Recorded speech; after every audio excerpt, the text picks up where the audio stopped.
blue county, increasingly red city.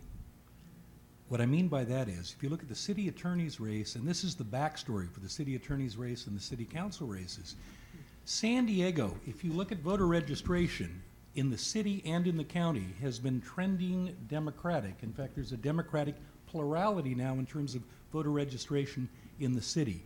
But if you look at elected office holding, you know, the Democrats in the 1990s with district elections were the first to sort of figure out how to do that. And 5 or 6 years ago, when we had 9 city council seats, there were 6 Democrats. We now have an incumbent, how long we don't know, Democratic city attorney. These may be nonpartisan races, but this is contested terrain.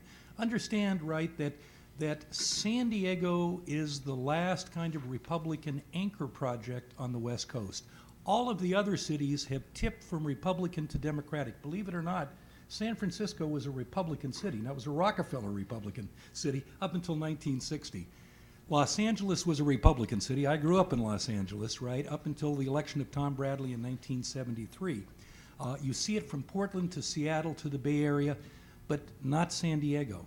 What's happened in San Diego is that the Democrats, in a sense, right, controlling a majority of the city council and being elected as city attorney, now find themselves, right, we're seeing, in a sense, the Republican counterattack. The mayor is very active in terms of embracing city council candidates like Phil Thalheimer. I mean, they're on the brochure in terms of his reform campaign. What we may wind up with on November 4th is a Republican mayor, a Republican city attorney, these are all nonpartisan supposedly, and a 4-4 tie on the city council. And it's ironic, given that maybe the county and the country, at least at this point, are trending Democratic, but the city of San Diego, partly because the Republican Party out-organizes, outspends, uses money from the building industry, from hotel, tourist industry, for things like get out the vote, the absentee ballot. They've really sort of done much better than the Democrats over the last 5 or 6 years. So you may see this sort of counter trend in the city becoming a red city again, at least in terms of office holding, relative to the trends in the county and nationwide. Let me also talk about 2 propositions. One of them, I must tell you, I'm on the ballot, truth in advertising. Proposition B, this is the double decking of the marine terminal. I'm adamantly opposed to it for a whole bunch of reasons. We'll talk about that in a moment. But with Prop A, and I was actively involved with ex-Fire Chief Jeff Bowman's Regional Fire Safety Forum, trying to push for more firefighting resources, local resources in San Diego County. We're really seeing 2 stealth campaigns by the proponents. If you look at what it takes to pass a tax increase, a 2/3 vote, and we're talking about a $52 per parcel and up tax for additional firefighting resources, not boots on the ground, Dan. I mean, this is equipment. This is not personnel, which is, I think, one of the reasons why organized labor has been so quiet on this issue.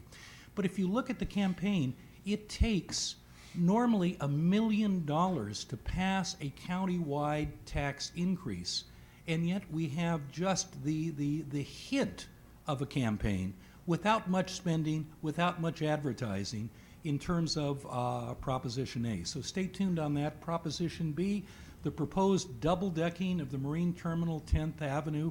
I must say that I think it's probably the most idiotic proposal I have ever seen on a local ballot. Why don't you tell us now what you really think about it? Yes. Yeah. From an engineering, we're on an active fault, you know, $1 billion, right, to build 40-foot high deck. We don't even know what the load structure, you know, engineers talk about, you've got to know what the load factor is. You've got to know what's going to be on top. Is it going to be a stadium? Is it going to be a hotel? Is it going to be a shopping mall? Stay tuned on this one, but the only people that seem to be supporting it are the sports reporters in the Union Tribune and possibly the Sports Council. I mean, this, in a sense, right, is the Chargers' Plan B. But Given, I've never seen a coalition, this is like Napoleon's Grand Army, and I will conclude in just 1 second, against it. Every mayor of the 5 port cities, the entire city councils, their chambers of commerce, the environmental community, organized labor, the Secretary of the Navy, watchdog organizations like the Taxpayers Association and this week the League of Women Voters. I've never seen a coalition quite like this ever assembled in San Diego politics. But, you know, if this is the secret Chargers stealth plan, stay tuned in terms of the vote. Thanks.